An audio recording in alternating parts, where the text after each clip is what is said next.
반갑습니다. 부동산 플랜 강민재 팀장입니다.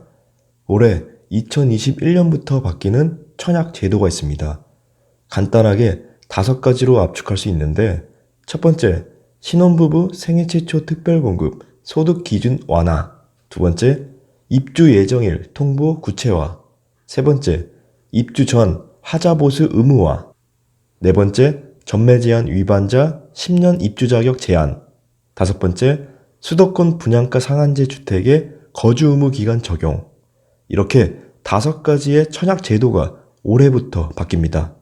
이번 시간에는 2021년부터 바뀌는 청약 제도에 대해 살펴보는 시간을 가져보겠습니다. 첫 번째, 신혼부부 생애 최초 특별공급 소득 기준 완화입니다. 올해 1월부터는 신혼부부 특별공급 그리고 생애 최초 특별공급 소득 기준이 완화됩니다. 먼저 민연주택의 경우 우선 공급에서는 작년과 동일한 기준으로 적용이 됩니다. 그리고 일반 공급에서는 작년까지 신혼부부 특별공급 소득 기준이 월평균 소득의 외벌이 120% 이하, 맞벌이 130% 이하였지만 올해부터는 월평균 소득의 외벌이 140% 이하, 맞벌이 160% 이하로 요건이 완화됩니다. 소득 기준에 따라 나눠지는 우선 공급과 일반 공급의 비율도 달라지는데요. 우선 공급 비율이 75%에서 70%로 줄어들고 일반 공급 비율은 25%에서 30%로 늘어나게 됩니다. 생애 최초 특별공급 소득 기준도 민연주택에서 월평균 소득의 130% 이하였지만 올해부터는 우선 공급 70%, 일반 공급 30% 비율로 공급되면서 160% 이하로 완화됩니다. 공공주택에서도 소득 기준이 완화됩니다. 신혼부부 특별공급 소득 기준이 작년까지는 월평균 소득의 외벌이 100% 이하, 맞벌이 120% 이하였지만 올해부터는 우선 공급 70%, 일반 공급 30% 비율로 공급되면서 외벌이 130% 이하, 맞벌이 140% 이하로 완화됩니다.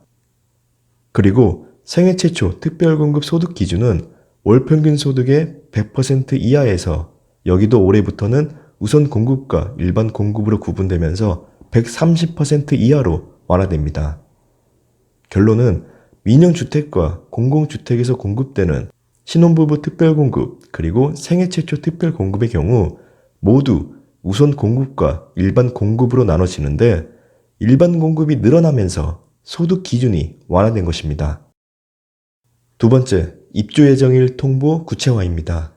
작년까지는 주택을 공급하는 사업 주체가 입주자 모집 공고문과 공급 계약서상에 입주 예정일을 통상 몇 년 몇 월이라고 개략적으로 표시하고 있었고 그렇게 입주일을 언제 통보해야 하는지 규정이 없었는데요. 그래서 일부 사업 주체가 입주 예정일을 모집 공고에 나온 예정일과 다르게 통보하는 경우가 있었습니다. 그로 인해 입주자들은 잔금 마련과 기존 주택 처분 등의 일정상 여러 문제가 발생했었죠. 올해부터는 주택을 공급하는 사업 주체가 실입주가 가능한 날로부터 2개월 전에 입주 예정일을 통보해야 됩니다. 이와 같은 내용은 공급 계약서에 명시하도록 했고요. 세 번째, 입주 전 하자 보수 의무화입니다. 지금까지는 신축 아파트 사전 방문하면서 발견된 하자에 대해 보수 요청하게 되면 적극적으로 보수를 해주기도 하지만 일부 사업 주체에서는 자재가 없다, 조금 기다려야 된다는 등등의 이유로 입주 이후에도 보수가 안 되는 상황이 빈번하게 발생했었는데요. 올해 1월 24일부터는 공동주택 사전 방문에서 발견된 하자에 대해 사업 주체는 입주일 전까지 보수를 완료해야 됩니다. 순서는 이렇습니다. 사업 주체는 주택 공급 계약에 따라 정한 입주 지정 기간 개시일 45일 전까지 입주 예정자 사전 방문을 최소 2일 이상 실시해야 되고 사전 방문 1개월 전까지는 사전 방문에 필요한 사항도 제공해야 됩니다.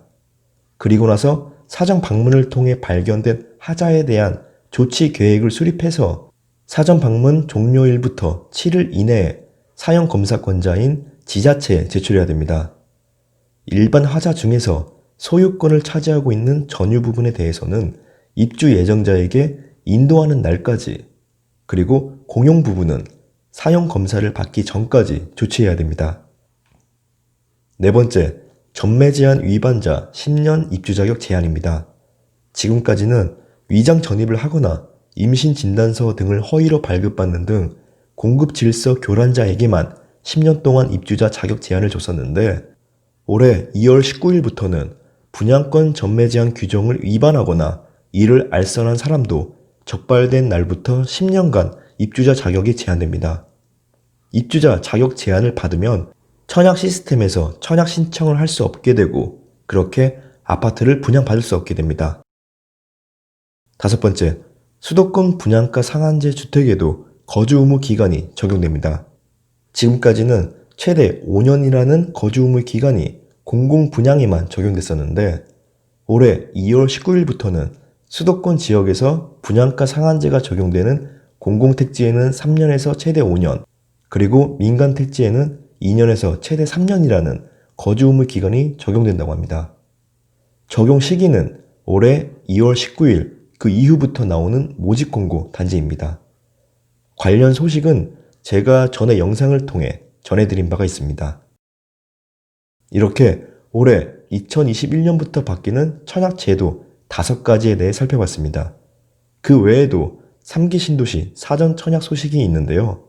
올해 하반기부터 3기 신도시 그리고 대규모 택지 개발지구 등에서 3만여 가구의 사전 청약이 진행된다고 합니다.